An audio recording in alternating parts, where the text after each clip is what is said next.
Canada, Greenland আর Panama খালে নজর পড়েছে ডোনাল্ড ট্রাম্পের। হঠাৎ করেই এ নিয়ে কেন এতটা সরব যুক্তরাষ্ট্র?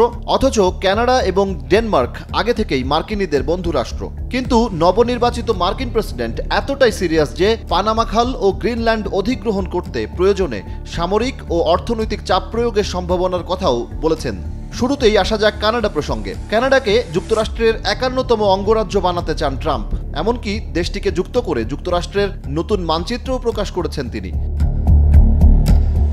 মার্কিন যুক্তরাষ্ট্রের সঙ্গে কানাডার সম্পর্ক ঐতিহাসিক। বিশ্বের দুটি দেশের মধ্যে সবচেয়ে বেশি প্রায় ৯,০০০ কিলোমিটার সীমান্ত এলাকা রয়েছে যুক্তরাষ্ট্র ও কানাডার। দেশ দুটির মধ্যে রয়েছে প্রায় $৩ বিলিয়ন অর্থনৈতিক সম্পর্ক। তবে সামরিক নানা ক্ষেত্রে পারস্পরিক লেনদেন হলেও দুই দেশের আগ্রাসী চিন্তায় ফারাক অনেকটা। আঞ্চলিক বিরোধিতা থাকলেও দুই দেশই নিজেদেরকে সবচেয়ে ঘনিষ্ঠ বন্ধু বলেই মনে করে। কিন্তু তারপরও কেন ট্রাম্পের এই অবস্থান?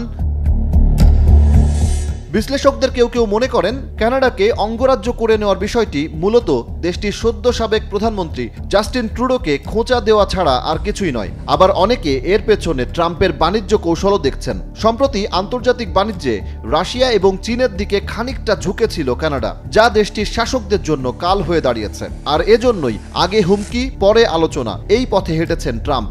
এমনকি জাস্টিন ট্রুডোর স্বেচ্ছা পদত্যাগের পেছনে অনেকগুলো কারণের একটি বড় কারণ হিসেবে যুক্তরাষ্ট্রের এই অবস্থানকেও দেখছেন অনেকে। কানাডার ক্ষেত্রে বেশি আগ্রাসী হলেও ট্রাম্পের কথাতেই ইঙ্গিত মিলছে কাউকেই সহজে ছাড়বেন না তিনি। নভেম্বরে নির্বাচিত হয়েই মেক্সিকো, ভারত ও চীন থেকে আমদানি হওয়া পণ্যের ওপর শুল্ক আরোপের ঘোষণাও দিয়েছেন তিনি। কানাডার ক্ষেত্রে এমনটা হলেও পানামা খাল আর ডেনমার্কের গ্রিনল্যান্ড দখলের বিষয়টি বেশ তাৎপর্যপূর্ণ বলেই মনে করছেন আন্তর্জাতিক সম্পর্ক বিশ্লেষকরা। নৌপথে বিশ্ব বাণিজ্যের গুরুত্বপূর্ণ পথ পানামা খাল, যার নির্মাণ করেছিল খোদ যুক্তরাষ্ট্রই। এমনকি বিংশ শতাব্দীর শুরুতে তৈরি পানামা খাল ১৯৯৯ সাল পর্যন্ত যুক্তরাষ্ট্রের নিয়ন্ত্রণে ছিল। এরপর ডেমোক্র্যাট প্রেসিডেন্ট জিমি কার্টারের আমলে চুক্তির মাধ্যমে এর নিয়ন্ত্রণভার পানামার হাতে তুলে দেওয়া হয়, যে ঘটনাকে প্রেসিডেন্ট কার্টারের নির্বোধের মতো কাজ বলেও অভিহিত করেছেন ট্রাম্প। বিশেষজ্ঞরা বলছেন পানামা খালের সঙ্গে মার্কিন বাণিজ্যিক স্বার্থ জড়িত, আর তাই দেশটির ওপর চাপ দিয়ে জাহাজ চলাচলের শুল্ক কমাতে পারলে উপকার হবে যুক্তরাষ্ট্রের।